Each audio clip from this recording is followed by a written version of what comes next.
Il y a par ailleurs dans la confiance en soi 3 niveaux d'analyse différents et parfaitement complémentaires. Le premier niveau, c'est l'estime de soi. C'est le rapport intime qu'on entretient avec soi-même. Le deuxième niveau, c'est l'affirmation de soi, c'est-à-dire le rapport qu'on entretient avec les autres, qui permet de maintenir avec eux un rapport d'égalité et d'éviter par-dessus tout de se laisser dominer contre son gré. Le troisième niveau, c'est la confiance que nous avons en notre capacité d'atteindre les objectifs ambitieux qu'on se fixe. Des questions importantes se posent enfin à propos de la confiance en soi. Où trouver en soi la confiance en soi? Et où sont stockées mes croyances positives sur moi-même? Voilà 2 questions fondamentales. Eh bien, confiance en soi et croyances positives se trouvent au cœur de nos réussites, et tout particulièrement à l'intérieur de la première d'entre elles, que j'ai nommée Stratex, une abréviation de stratégie d'excellence. Alors, la Stratex, c'est, quel que soit le contexte, ce que votre enfant a réussi de mieux jusqu'à présent, ce dont il est le plus fier.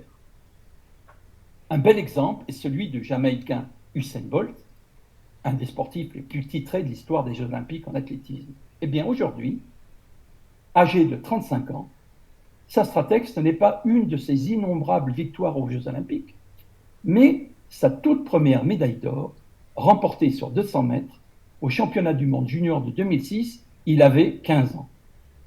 Pourquoi cette Stratex-là? Parce que ce fut elle qui, selon lui, initia tout le processus de réussite qui s'ensuivit. Elle fut le déclic. D'où l'importance que les parents doivent accorder aux Stratex de l'enfance. Au cours d'une séance de coaching, Emma, 12 ans, me confia sans la moindre hésitation que sa Stratex se nommait Étoile d'or et qu'elle était stockée dans sa mémoire depuis qu'elle avait 10 ans. Sur plus de 150 enfants, filles et garçons, ayant participé à la compétition de ski qui, à la toute fin du séjour, permettait d'attribuer les étoiles, elle fut la seule fille du groupe à obtenir l'étoile d'or.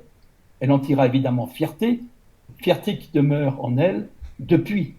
Et pourtant, ses parents ignoraient l'existence d'étoile d'or, un excellent nom de baptême pour une Stratex. Un audit mémoriel permet d'identifier et d'explorer cette Stratex grâce à une méthode que j'ai nommée la méthode Stratex, qui s'écrit en lettres capitales quand la réussite Stratex s'écrirait plutôt, elle, en lettres minuscules. Vous trouverez la description de cette méthode Stratex dans le livre La fierté d'être soi, livre d'ailleurs qui pourrait aussi bien s'appeler Comment trouver en soi la confiance en soi.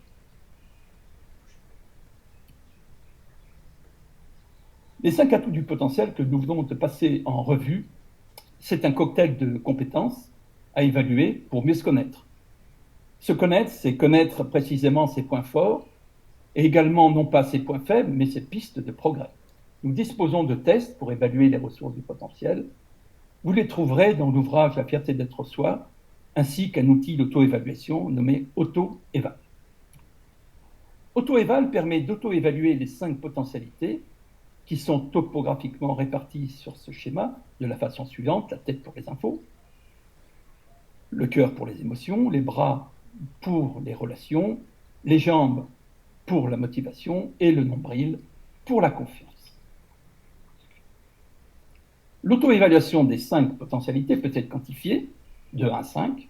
Ainsi, évaluation excellente 4,55, bonne 3,5, 4, moyenne 3, plutôt faible 2, 2,5, très faible 1, 1,5.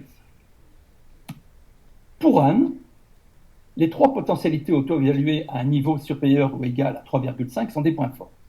Il s'agit du traitement de l'info, des capacités relationnelles et de la motivation. Et 2, auto-évaluées à un niveau inférieur ou égal à 3, sont des pistes de progrès. Il s'agit de la gestion des émotions et de la confiance en soi. Ces 2 pistes de progrès, d'ailleurs, sont fréquemment associées chez les enfants. Alors, si l'enfant est assez grand, il peut faire lui-même son auto-évaluation et la comparer avec celle que vous, parents, pouvez faire de votre côté avec le même outil.